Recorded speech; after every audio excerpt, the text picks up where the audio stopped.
the issue with the bridge, the length of time that the bridge is closed down, has certainly impacted Fort Wayne First Nation. But I think the issue is just not a Fort Wayne First Nation issue. This is a City of Thunder Bay, Fort Wayne First Nation issue. This is a community issue. I think we all are struggling. Excuse me. We're all struggling, and we're all being impacted negatively by the closure of this bridge.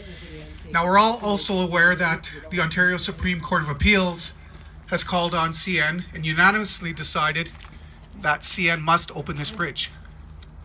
Fort Wayne First Nation, I've been CEO for 2.5 years, so I can say without a doubt that Chief Collins has put many options of resolve in front of Thunder Bay and in front of CN with respect to the bridge. Just wait, I gotta fix this stand here. Did you get higher? There we go. Now, it's not to say that Thunder Bay and CN have not received those proposed solutions, but what I will say is CN or Thunder Bay have not acted on those solutions that have been proposed. The most recent proposal, which I've been corrected, is not necessarily a Bailey Bridge, but the Bailey Bridge concept, which we at first thought was going to be a temporary solution, has turned out to be quite possibly a permanent solution. The Bailey Bridge system itself is basically an engineered glove that fits over the cantilevers. It's rated to last 75 plus years and is strong enough to hold emergency vehicles and vehicular traffic. As you're all aware, we've got 2 cantilevers behind us, traffic to and from Fort Wayne First Nation, to and from the City of Thunder Bay. That was a proposal we put in front of CN and a proposal that we put in front of Thunder Bay. At this point in time, we're calling on the Court of Public Opinion, first off, to be informed of what the most recent proposal is that Fort Wayne First Nation put in front of CN and the City of Thunder Bay. And we're asking for the public to help us push CN to do what they were ordered to do, and that's to open this bridge. So I'm going to turn the floor over to Chief Collins. He's been a huge proponent behind advocating on behalf of the reopening of this bridge for both our communities, Thunder Bay and Fort Wayne First Nation. So I'd like to introduce Chief Collins. Thank you, Kenneth, and good morning, everyone. Thank you for all coming out today. Again, how ironic that we called this rally or this information session, particularly to what happened here this morning on 61, and the highway was backed up for quite some time. I drove from in the city this morning around 8 o'clock, and the traffic was from Gore Street past Robbins Donut on 61, so you can imagine everybody was late for work and late for school and other things that have an impact on us traveling freely. And, you know, I come from our community to be here. It took me 15 minutes, probably took you a shorter time to get here than a 2-minute ride from our community. It took me 15 minutes to come around. But in saying that, 113 years after taking of our land, 1,600 acres on the south side of the river here, you know, we were impacted by the legacy of our land being lost to the City of Thunder. Well, it wouldn't have been the City of Thunder Bay, it would have been the City of Fort William then, and GTP, which is the Grand Trunk Pacific.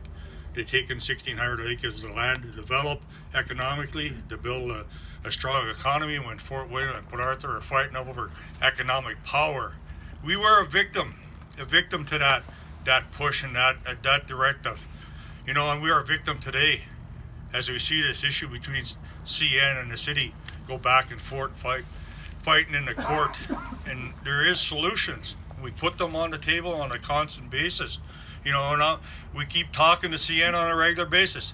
We get the city to support the concept of the, where's Ken Scott from ACRO? Ken, thank you.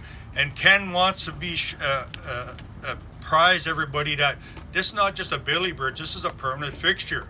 And the Bailey Bridge concept is something that you look at for crossing rivers, or the Army does for crossing waterways. This is going to be a fixture to the last 75 years. And it's a solution. It's a solution to taking this thing from the courts to repairing the access. You know, consistently, I used to travel into the community of Westford. Now I migrate by. But since the highways work has been going on, I've been forced back into Westford area. And, you know, I get this question constantly. When are you going to have something happening on this, on the access here, so that the businesses can be revitalized in the Westford area. You know, this thing is just not about business. If you look at the the issue this morning and you look at the safety, our kids had to travel through that craziness this morning to get to school. Your kids from Mount Forest area, they had to travel through that to get to school.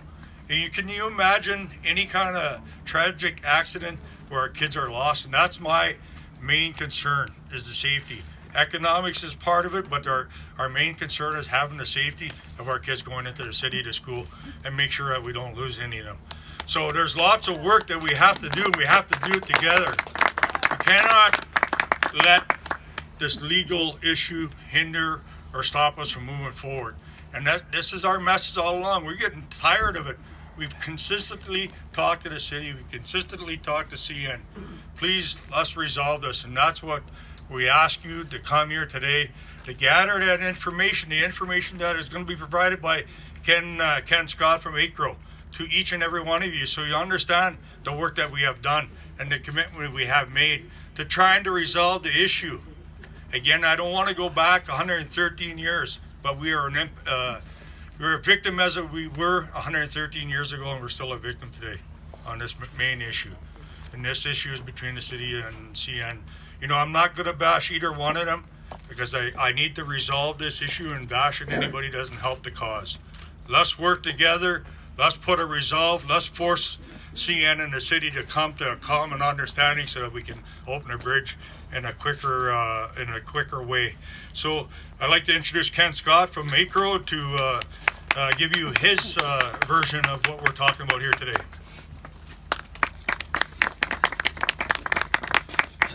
Thank you. I didn't prepare anything, but I'll give you a little bit of background as to what we do. So, as Chief Collins said, the Acro Bridge is not your grandfather's World War II Bailey Bridge. That's where it started. It's an evolution of the Bailey Bridge. It was originally a military design, and like everything else, it has evolved.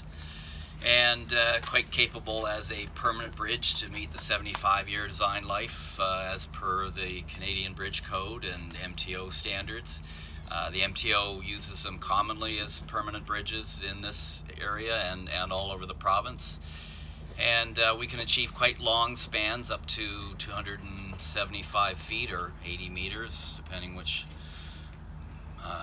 which version you're comfortable with. And we heard about this situation, so we got in contact with Chief Collins, and we very pleased to participate in this process of getting this crossing open again. So again, thanks for everyone to be here, and having been around for a little while to speak to local people, I feel your pain. I understand how inconvenient this is, and we're in the bridge business, and our slogan is building bridges and connecting people, and we appreciate the risks associated with crossings being closed and travel times being increased, particularly with respect to people getting to hospitals and getting emergency care. So this is certainly very important. So thank you.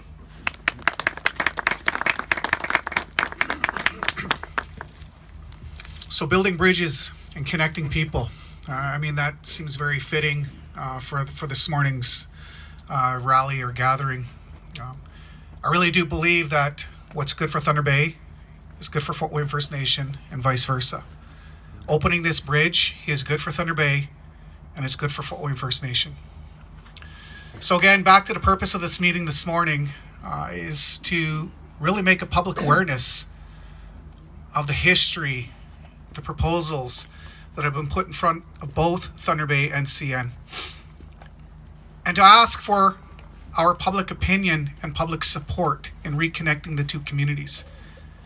We've been here for a very long time, and you've been here for a very long time, and we're likely going to be here for much longer. So it's time we reconnect our communities. And this bridge is simply a symbol of that. You know, I've had many conversations with entrepreneurs within the West Fort sector, and we're talking a little bit of economics here, and they've expressed the suffering economically that they have faced as a result to this bridge. And I concur. My community cannot grow. Fort William First Nation cannot economically grow in a viable and fruitful way without this bridge access opened. CN was ordered by the Ontario Supreme Court of Appeals. Unanimously, 3 judges said, you have a fiduciary responsibility to that bridge. Open that bridge. CN at this point in time is non-compliant with that court order. And I really do believe, as residents, citizens of Thunder Bay, Northern Ontario, we have the power within us to ask the courts to force that bridge open. The Bailey Bridge concept, permanent structure concept, can be turned over at a very short period of time. I think some of the original timeframes that were presented to Fort Wayne First Nation was about 8 weeks, maybe longer, but certainly not springtime, summertime next year before CN has proposed to even look at the bridge to resolve the issue. So I thank you again from the bottom of our hearts from Fort Wayne First Nation. I truly value and appreciate everyone's attendance. And I ask, when you guys go back to your home fires, you go to your computer desks, pick up the phone, call whoever you can physically call, and say it's time that CN honors the order that had been given to them. Thank you very much.